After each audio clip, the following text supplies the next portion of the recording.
Hi, welcome to Salt of the Earth. I'm Veruschka. I'm a healing arts coach on the Big Island of Hawaii. And today I'm speaking with a dear friend, medicine woman I know from the Big Island, Mikaya Hart. Does shamanic journeys. She's from Scotland, and we have had a wonderful connection for several years now. Um, when the volcano erupted 2 years ago, right in her neighborhood, I got to be invited and we got to see Pele close up. It's a very vibrant and alive time to be so close to the earth. And I really cherish her connection with nature. And she has some wonderful books out. Life, Lies, and Sex, and the Ultimate Guide to Orgasm for Women. And she has a whole body of work that I'm really aligned with. However, we're usually busy talking about the new reality, the new earth, new paradigms, and shifting our realities. And I've never really had a chance to speak with her about sex. And I think this is a very valuable topic as far as life force goes and just opening our minds more to the importance and relevance of being in a body and exploring what it really means. So, yeah, I'd like to ask you, Mikaya, when did you first start writing about sex and what inspired you to write the book? Welcome, Mikaya. Welcome. Thank you so much for having me here. Um, well, the first thing I absolutely have to say is I was molested as a little kid. Um, and before I say anything else about that, I need to say I don't feel bad about it now. I learned what I needed to learn from it. But it left me with tremendous conflict about sex. So by the time I was in my 40s, I had done a great deal of work on that. And I began to see that it's an incredibly powerful flow of energy. Life is a flow of energy.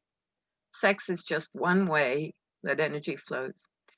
Um, for me, it ended up being an incredible, well, sex was a major part of an incredible healing journey that I went on in my 30s and 40s.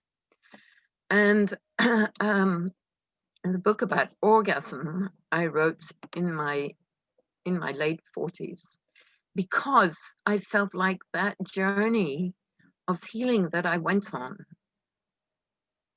was it should be available to everyone, let's put it that way. And it's not available to everyone because a lot of people because we live in a culture that marginalizes sex, that has the most ridiculous views on sex, that makes us feel bad about sex, that makes us feel bad about ourselves, and could go on about that forever. And so I wanted to write something that would help people, especially women, to feel better about sex and to understand on a deeper level what an incredible source of joy and delight it can be. And it can be that for everyone. But because it's so, well, we're just told a lot of lies about sex as we are about everything. And so it can be really hard to access the beauty in it. And the beauty and the truth in it. Because sex doesn't lie. When you have that powerful an energy force flowing through you, there's no place for lies. So anyway, yes, yeah. It needs to be written about more in a very truthful way. Well, when you say that our culture doesn't support it, do you have any experiences with some cultures that actually do? Well, no. Just curious. Yes, no. But I'm always going to be primarily speaking from the point of view of somebody who was brought up in a culture where sex was taboo, you know. I grew up in Scotland and then I moved to California when I was 30 in 1982, whenever it was.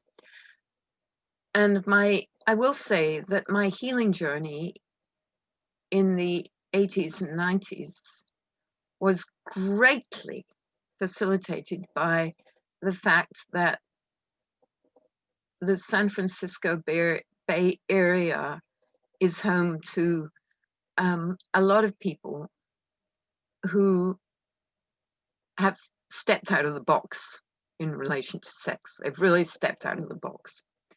And that really helped me to step out of the box. And there are some people that I'm just very, very grateful to. And I think it would have been, you know, it was the perfect environment for me to learn how to relate to sex in a very different way. But yeah, no, I would like to think that there are cultures where sex is not so marginalized, but I think there are subcultures all over the world probably, but you've got to get into them. Just, yeah. Well, one that's pretty well known, I would say, would be the Netherlands, as far as like Yeah. being more open and about the taboos and everything. So when you said in your 40s you had a lot of healing and awakening around sex, would you say that you first had to confront some of your the transgressions from your childhood? Did you have to work through that first in order to have a breakthrough? Yes, absolutely I had to, because what happened when I was being molested when I was 5 or 6 years old, I mean, I had no idea what was happening. I didn't know what sex was. I didn't know this was called sex. I didn't know this was sex. But I knew that what he was doing was wrong. And I promised myself that I would never do it when I grew up. Well, of course, I got into my teens and I started having sex. And what happened was, by the time I got into my 20s, I had a very clear pattern, which I saw, but I couldn't do anything about it, where I would get involved with someone, we'd have really great sex for 6 months, and then I would just cut off. And I would say, looking back now, that what happened was that by around the 6-month time zone, I had come to trust, I'd come to know and trust the person that I was with, and had opened up to them enough, and the person to me, male and female. By my late 20s, I was mostly with female lovers because it was easier for me, because I had experienced such negative sexual experiences with men that it was difficult for me to have good sex with them. So it's mostly with women. And what would happen is that at that 6-month point, I would just cut off from them. And I think that, well, I know that was because that was the point when my true feelings, my anger and pain, a lot of negative feelings about sex would begin to arise. And of course, they weren't just, those feelings were aimed towards the person that I was being intimate and loving with. And so it was completely untenable. I couldn't continue to be intimate with someone that I loved and trusted, one, and absolutely in the same moment that I loved and trusted them, I wanted to kill that person. I wanted to destroy them because of my past. So I had to get to a point in my life where I could bring those two absolute opposites, those impossible, those two feelings that were that absolutely opposing of each other. I had to find a way of bringing them together so that it could all be resolved. Yeah. You know, now when I talk about it, it's very hard to talk about it because it's such an incredible paradox, because that is what you have to do. I think you have to bring those feelings of love together with the feelings of hatred and anger. You have to be willing to experience them both. The love stops you from acting on it, which is necessary. But the hatred and the anger and the fury and the disgust, that all has to be acknowledged. I think that the only way that it can be acknowledged safely is in an atmosphere of love. And safe, loving, right? Yes, yes. But when you do it, it can actually transform very fast. But you can't ignore it all your life because, well, I would say I couldn't, because that promise that I had made to myself that I will never do this when I'm an adult. When you make that promise when you're really young, it's embedded in the cells of your body. You can't just decide to change it. You have to. Well, you see, this is where I get lost because I don't know how to say what I did. I did a lot of body work with a therapist, a very good body work therapist.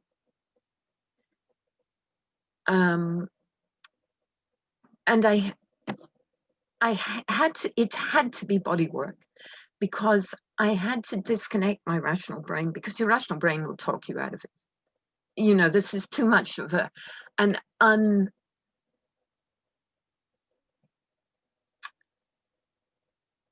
unacceptable paradox to bring those two, that hatred and anger and that love, together. The rational brain can't be involved in that. And the feelings are so intense and real. The rational brain wants to distance you from those feelings because that's a pretty scary place to be. Right. It sounds to me like what you're sharing, that when we make such strong convictions in our nervous system as a youth, that it just puts the resistance in place. Yeah. So as you age and progress, that resistance is in place still, and it's like creating all of these blocks. And like from Yes. what you're sharing about the hate and love, I always love that Osho used to say, you know, hate isn't the opposite of love. Love and hate are the same side of the coin, and fear is the other side of the coin. And so Yes. often that fear comes up of like the fear of death or the fear of loss of love, which are two of our greatest fears. So that's why sex and intimacy brings up all of the underbelly of that. Yes. What I'm hearing as you're sharing that. Yes, that's very well put. That's very well put. And I will say that I think that the tapping work you do could really help people to get to that deep place, that deep, hidden, denied place of anger and grief and pain, because you have to get to it somehow. And you know, I think it can work different ways for different people. But what people what people need to realize is this is not just a personal thing. This is a cultural thing. There is a very good reason why the soldiers in a conquering army were actually ordered to rape the women of the people they just conquered. Because rape,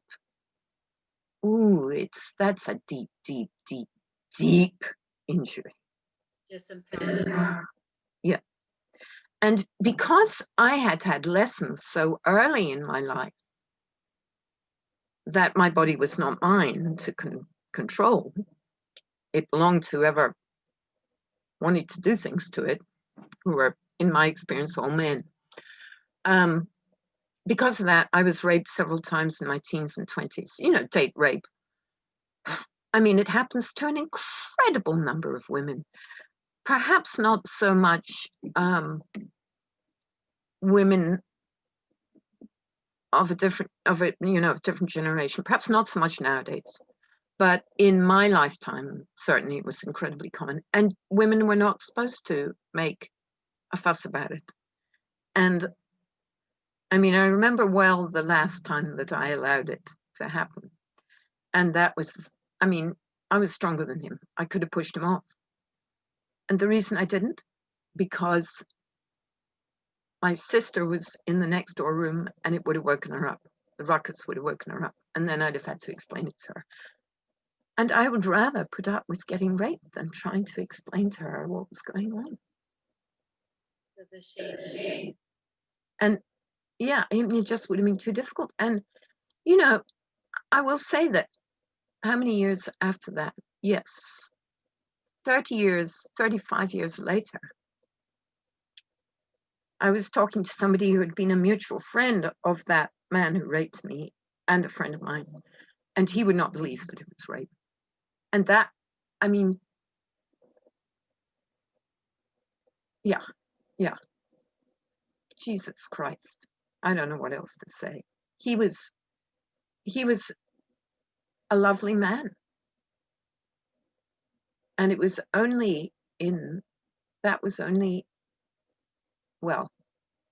the early 2000s, yes, that I told him I'd been raped by that man. And he poo-pooed it. He went on about how, well, that, there's rape is applied to lots of different experiences. And, he, yeah. I mean, I know rape, it's non-consensual sex, right? I mean, I said to the guy very clearly, no, I don't want to. And I pushed him away. And so, I mean, women are sex at both ends of the spectrum. At the one end, it can be used, and that's an interesting word related to sex, used, to make someone feel absolutely wonderful, to make somebody feel completely blissful.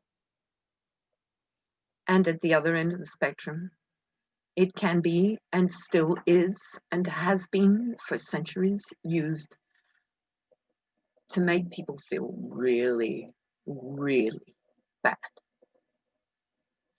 And it's mostly women who are made to feel really, really bad.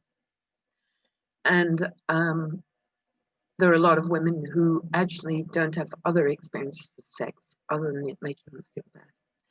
And that is really, really sad. That's really sad. And that's something I would like to, I do believe we're going through some wonderful changes at the moment on this planet. And one of the things I would really, really like to feel I have contributed to is to change the reality, which is right now that it is quite often used to make women feel bad. I would like to change that reality. So if you have only had an identification with it, with possibly it being violated or making them feel worthy and not good enough and feeling used, what is your invitation of steps for them to take to start exploring it in a safer manner or have their own breakthroughs with it? Well, that, I mean, it really varies with the individual, but the beginning of it, I think always the beginning of it is a very lonely journey, because you're not in a place where you can talk to other people about it. So you have to decide that you're going to take that step. And, you know, I want to say to all women right now, please gather your courage and take that first step, because you will be helping so many others. So take that step and join a group, talk to people you really trust, talk to people you don't even know. You know what? Talk to people you don't even know. Because sometimes with sex, it's easier to talk to the people you barely know. It's safer. Talk to your partner. Yes, talk to your partner.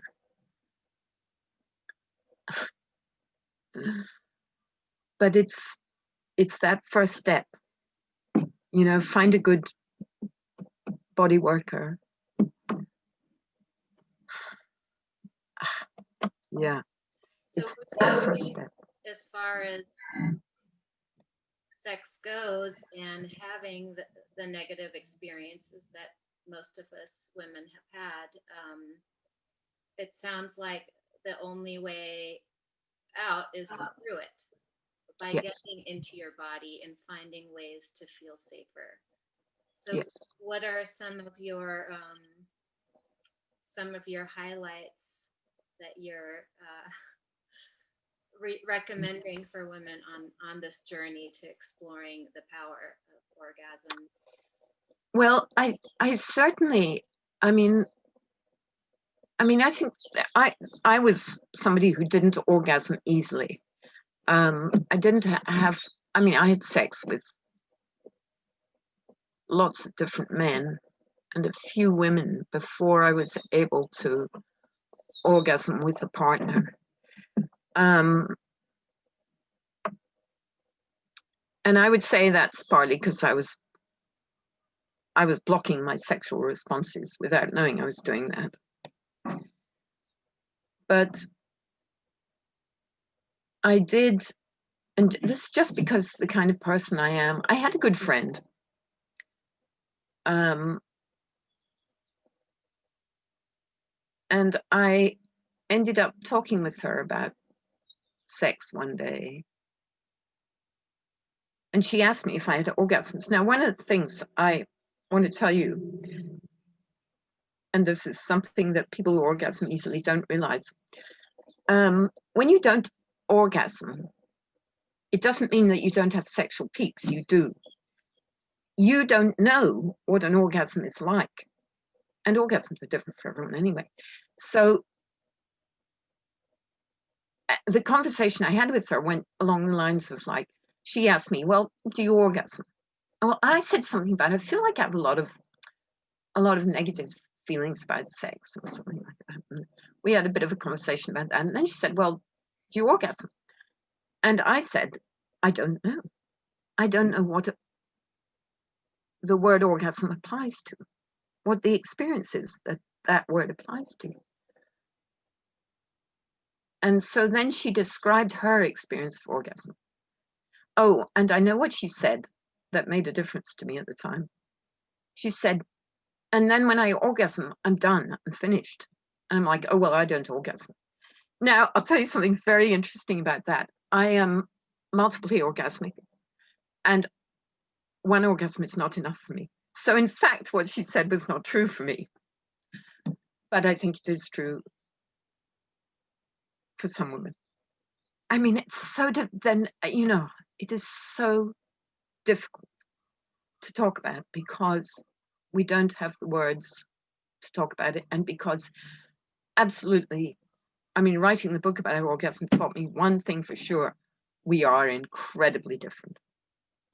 So, you know. So what is your recommendation for those who have not had orgasms? Well, I would say, first of all, you've got to decide it doesn't matter. It doesn't matter. What matters is that you have a good time sexually, that you enjoy it. That's what matters.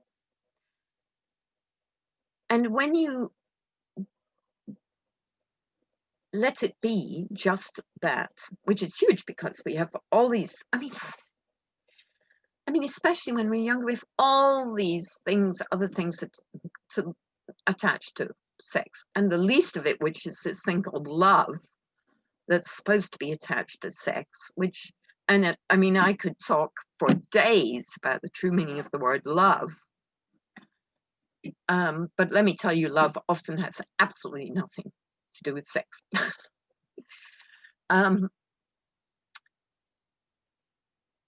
So what you want to do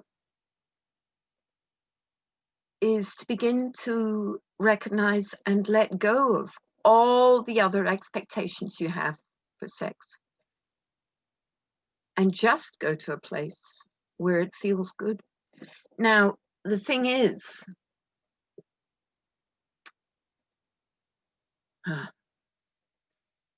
you know, lots of people orgasm when they're very, very young, when they're babies. There's so much to be said. I was punished for touching myself as a child. So I had so much negative stuff associated with touching myself that I didn't like doing it. So, well, I'll just try and shorten it. You can ask me more questions. So when I first had an orgasm, it actually hurt. I mean, I was masturbating because my friend had told me that I should do. And it was good advice. And, you know, she was quite pushy about it, but it was good advice.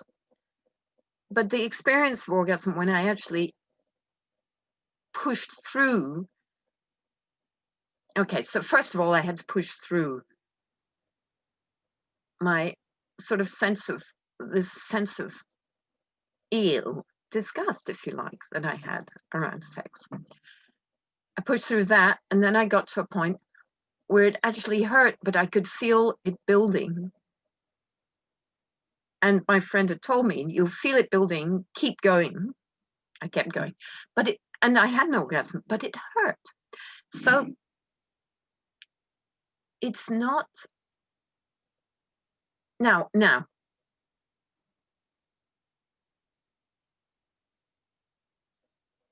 I think a great deal of women don't have orgasms because they have so much negativity associated with sex. And what I did was, in order to get to the point of orgasm, I pushed through that negativity. And that's one way of dealing with it. I don't think that's the only way of dealing with it. I think you can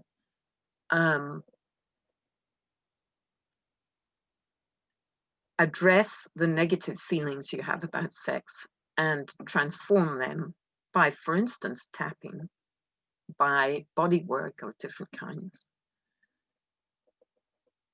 by having really good sex, perhaps, with somebody who is very patient with you.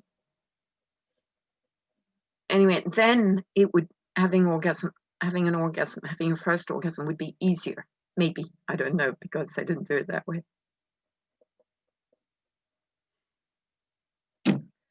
Yeah, ask me another question because I don't know. I have so much to be said. Well, what do you think about just the topic of sexual healing? I mean, provided you have a safe and good partner, have you encountered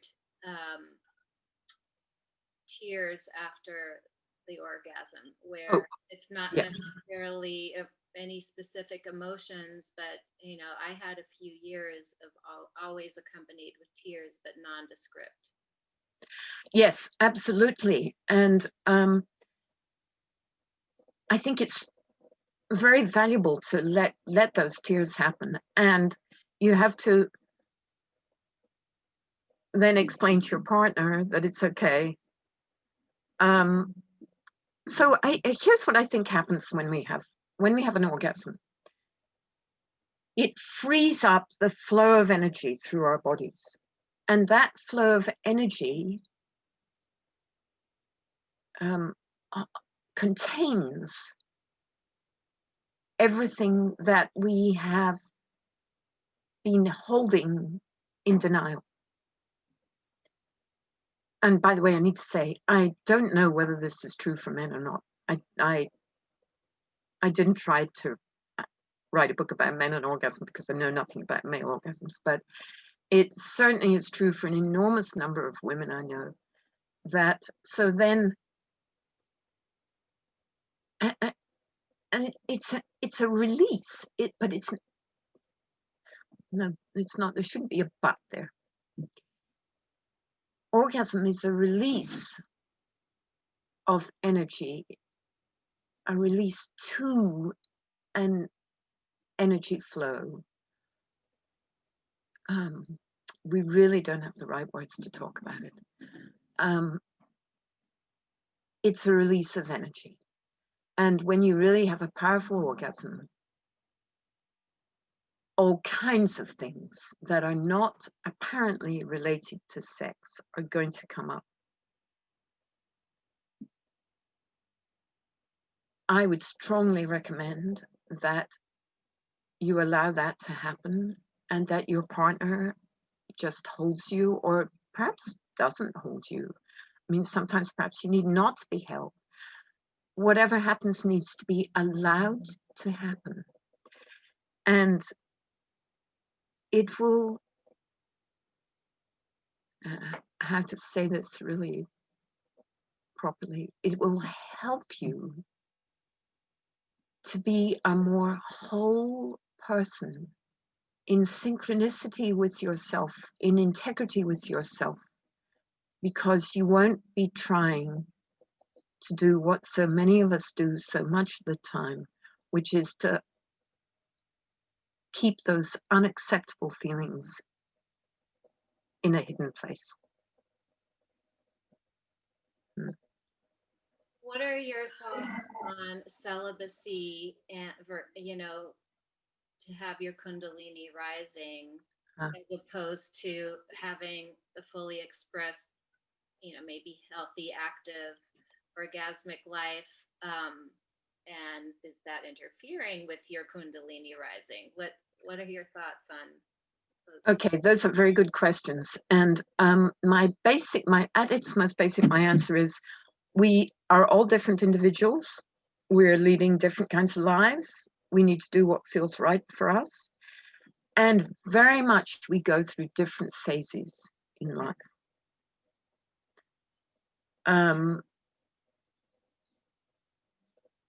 I do think that the release of orgasm and that place that it takes you to, that place of bliss and relaxation,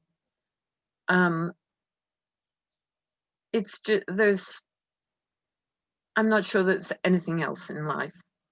Well, actually, I will say I kite surf, and I think there are some sports that actually can take you to a similar kind of place. Anyway, that release, that experience is really, it's really glorious. And there may be times in your life when you actually don't want to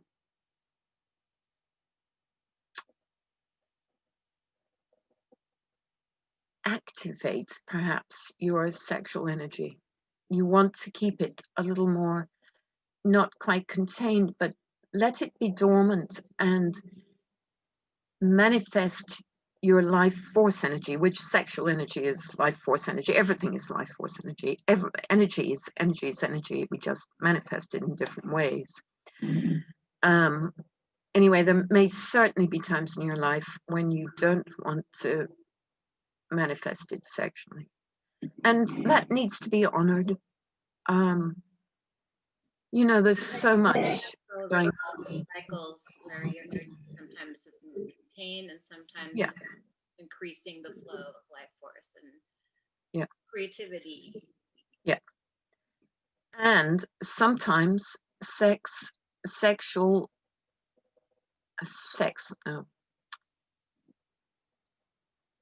physical act of sex, when I use, you know what I mean when I use that phrase, and yet I need to say that I always feel a little weird when I use it, because you can't confine sex to that physical act. But sometimes the physical act of sex can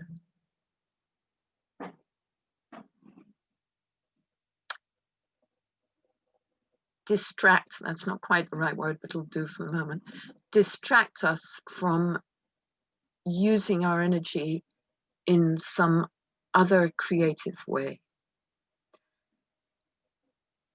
It can distract, actually, in some ways it's a good word to use. So the act of sex can distract us from difficult things that we need to deal with in our lives. And we all have to experience dealing with difficult stuff. It's part of being human. Well, this isn't a forward conversation anyway, because it is a can of worms, and to get to it, it means so many different things.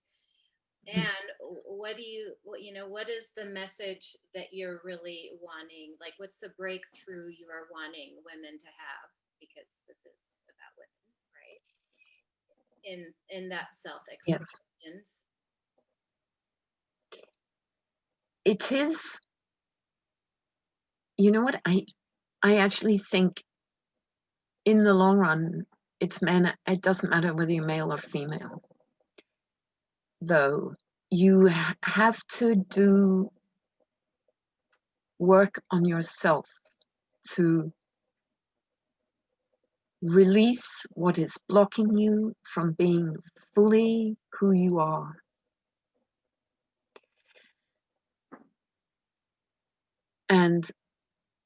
But what I want specifically to say to women is that sex can be a tool that will help you to become more fully and truthfully who you are. There is no obligation to use sex in that way. And it could be worth doing some work on it. For me, it was, it was a lot of work. It was well worth it. It was very, very well worth it to do that work. And perhaps for me, because of the kind of person I am, I couldn't really do it any other way. But we're so different as humans.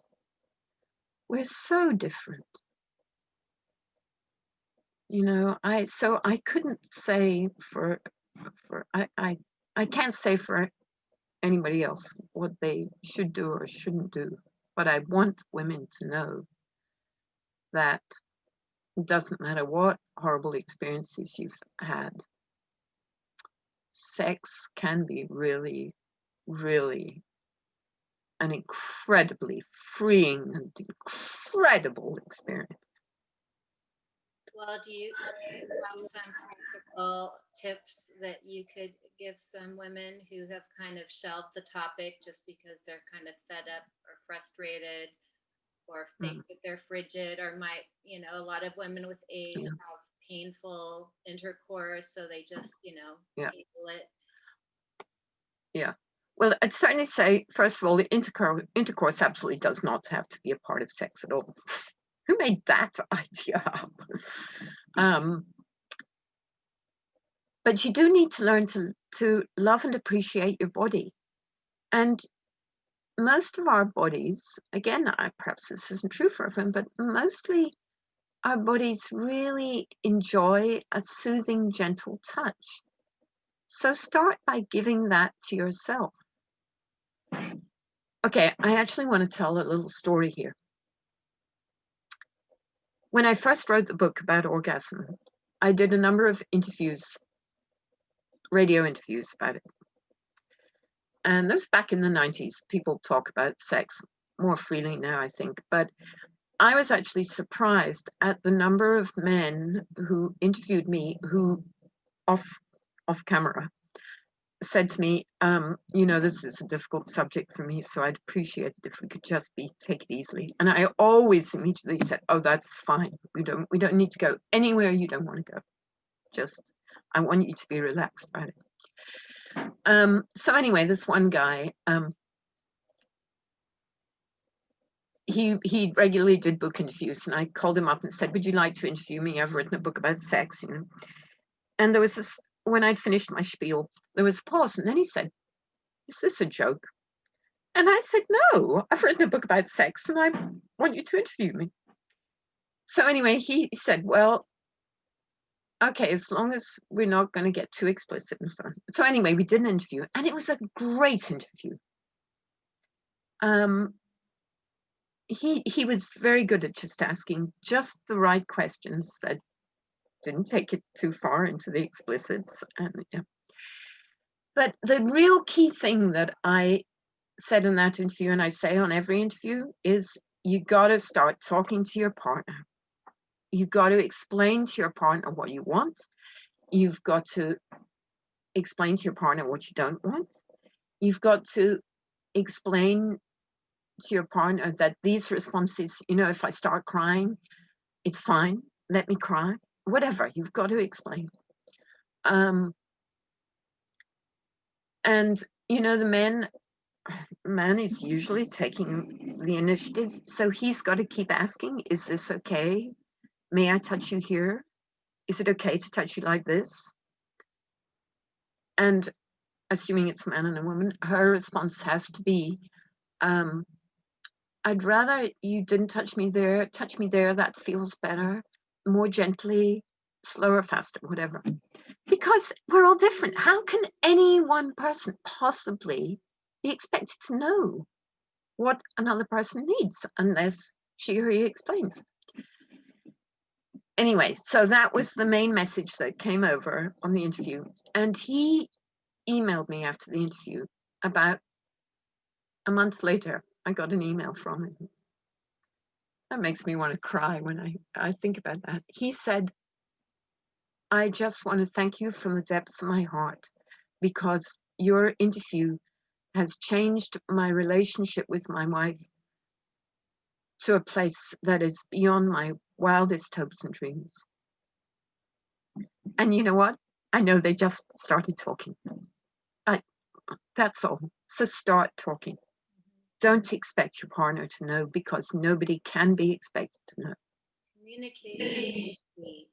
Yeah. And it's never to open the conversation. Right.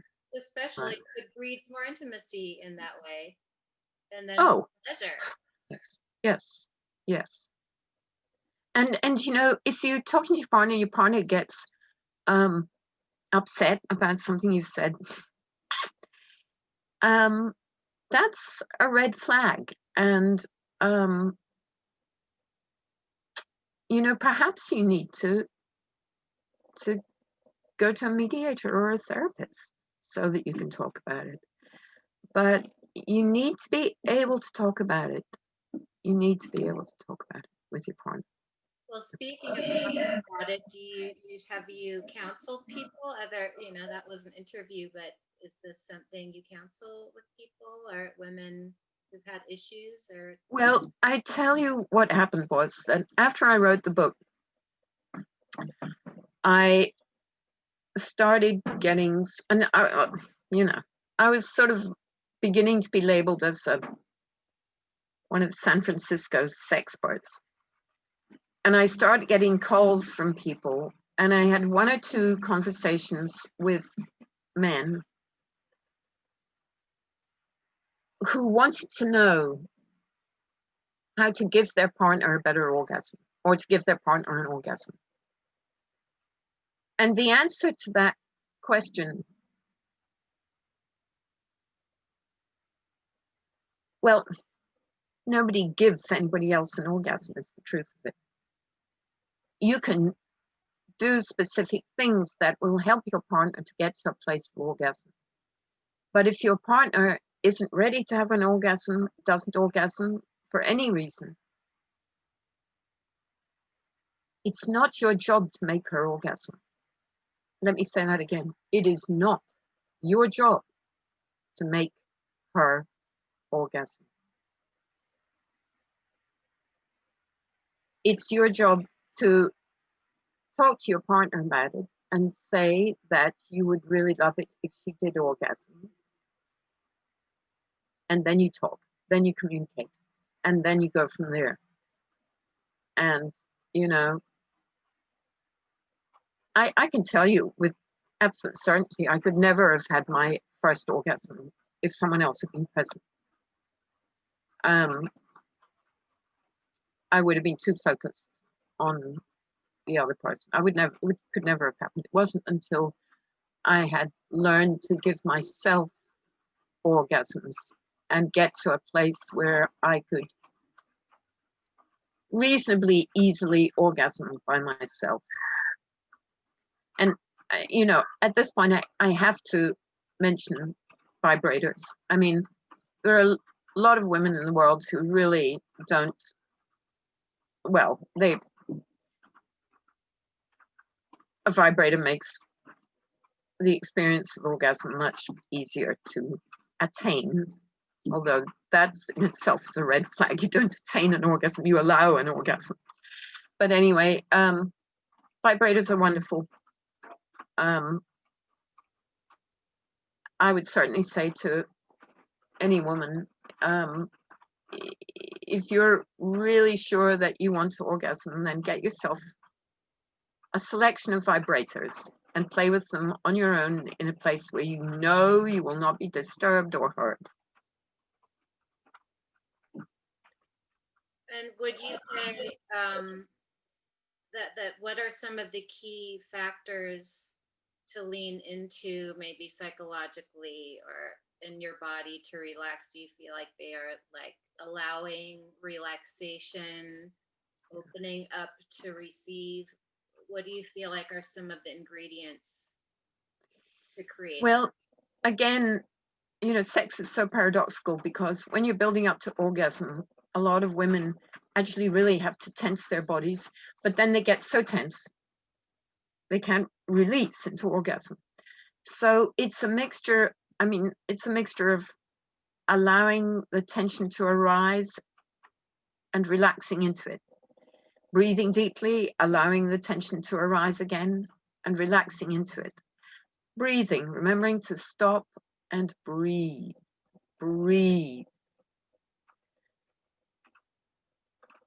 And, you know, allowing yourself to stop, just stop. Okay, now I don't want to orgasm today. I want to cry. I want to scream. I want to paint. I want to dance. Yeah.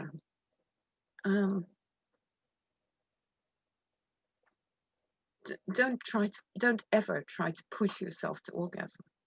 And, you know, I will say I know an enormous number of women, and I think perhaps there's perhaps no women in the world who haven't done this, and that is, you know, pretending to orgasm in order to end a sexual encounter that they want to end or something. And, you know, forgive yourself for that. That's also a fine, it's something many of us have had to do. And the lesson in that is don't have sexual encounters where you're aware you might have to do that. You know? And, you know, I know it's not easy finding good sexual partners. So, yeah. So we're coming up within the hour, so would like to wrap up this conversation about it today. Is there anything else that you'd like to, like a message you have for women that have felt close to this topic or broken, like how they could reframe sex for themselves that make them want to maybe tap into it a little bit again? Well, you know, yes, I think that we have to we have to learn to forgive ourselves, be kind to ourselves, and be willing to be who we are. So it's like sex reaches into every, well,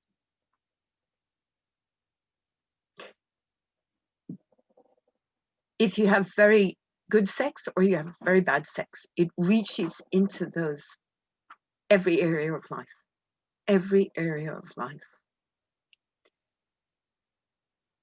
So you have to decide you're willing to be absolutely present and real and truthful with yourself. And you have to make an absolute commitment to loving and honoring your body, to love and honoring your presence on this planet, who you are. And then you have to carry that out into the world. And, you know, there may be people who won't like you if you don't maintain the social facade of falseness that we're meant to maintain. So just practice being real. And, you know, the kinds of people who will accept you when you're not putting on that social facade, they're the kinds of people who can really be your friends, because they're the people who will still be there for you when you're really being who you are, in all your pain and agony and your beauty and your openness. And because we all have these aspects to ourselves, and we all need to be able to be who we are in any given moment. And it's really good to hear myself saying that, because you know what, I'm telling myself as much as I'm telling anybody else. Yeah, but don't think of sex as something that's separate from the rest of life, because it isn't. It isn't. It's just your choice to tap into that particular flow of energy, and it's a brave choice because it's a very powerful flow of energy.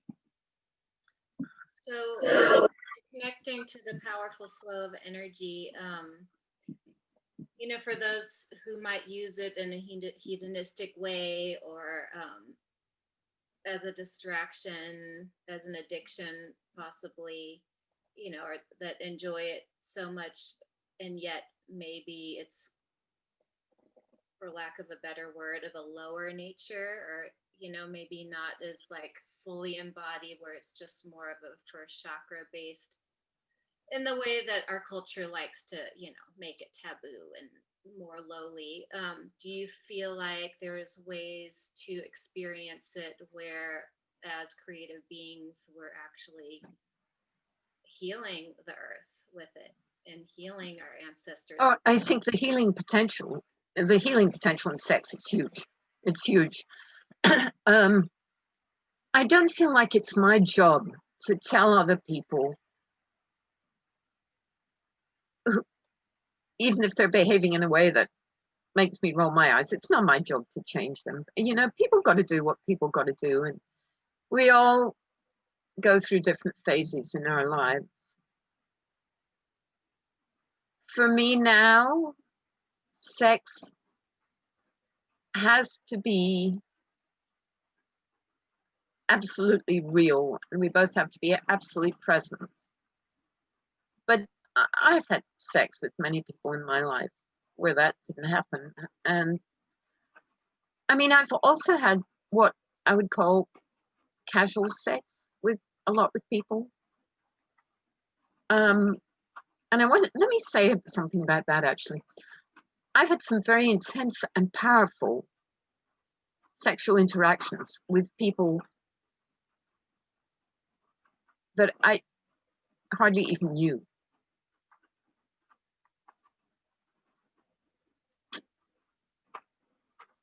So it's like sex can cut through to some deep truth. And you can have this just incredible experience.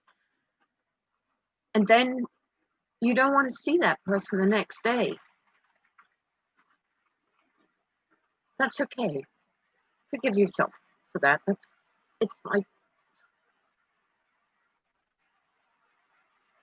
there's nothing wrong with that.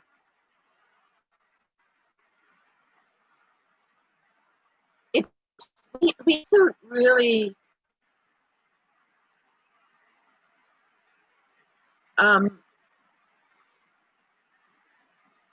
readjust the moral judgments that we make about sex.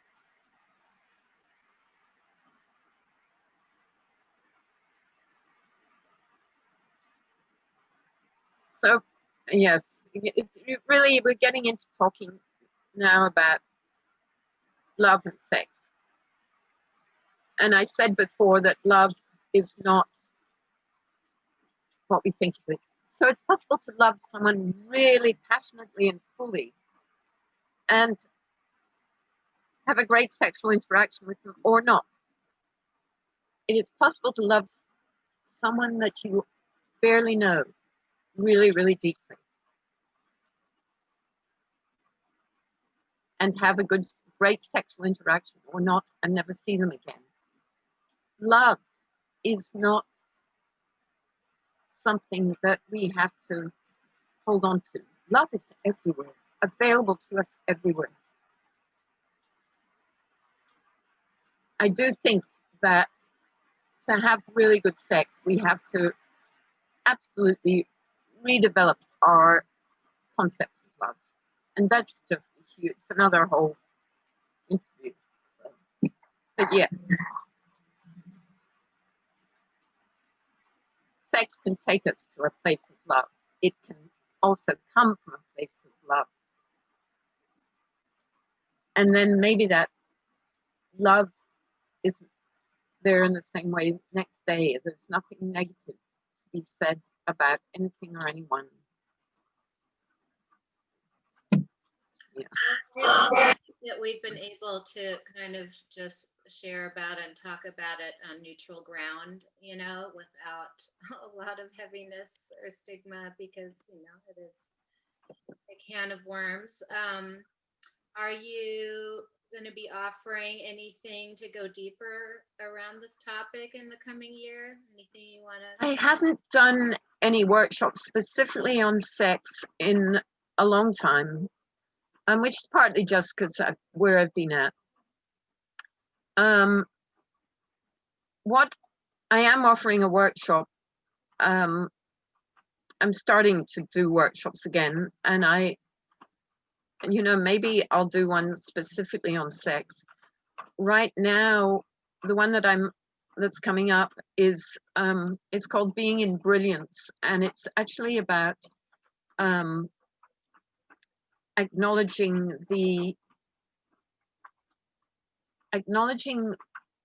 how powerful we are and how we can reconstruct, for instance, the electromagnetic grid of our bodies, because our bodies are electromagnetic grids.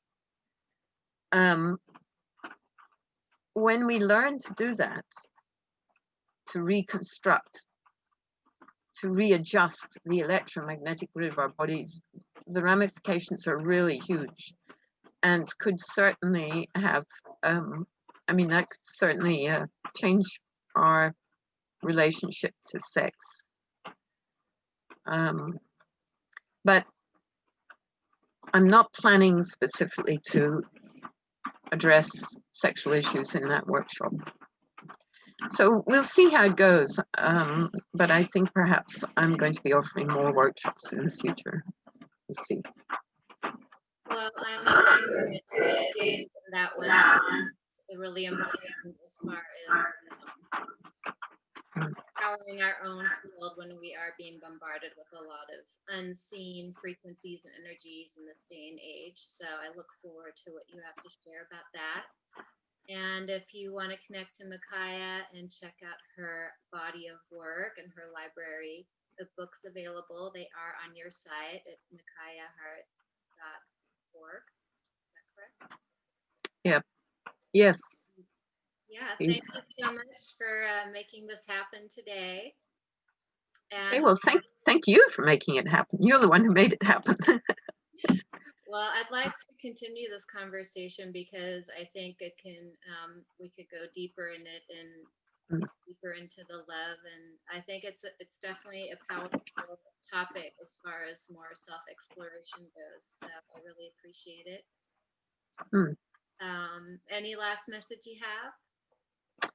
Oh, step into the fullness of your being. Be who you are. That's what I would say to everyone. Don't be afraid of what other people think about you. That's unimportant.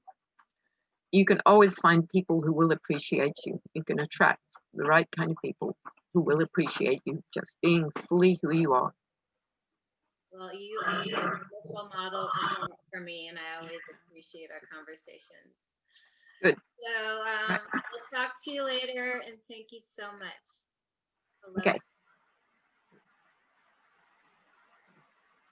All right, I just stopped the recording, so we're still on. Oh yeah. All right. It's a little hard to hear you now that it's raining. Can you hear the sound of the rain? Yeah, it started. There was like when it started, I heard it. And it sounded like a disruption. Yep.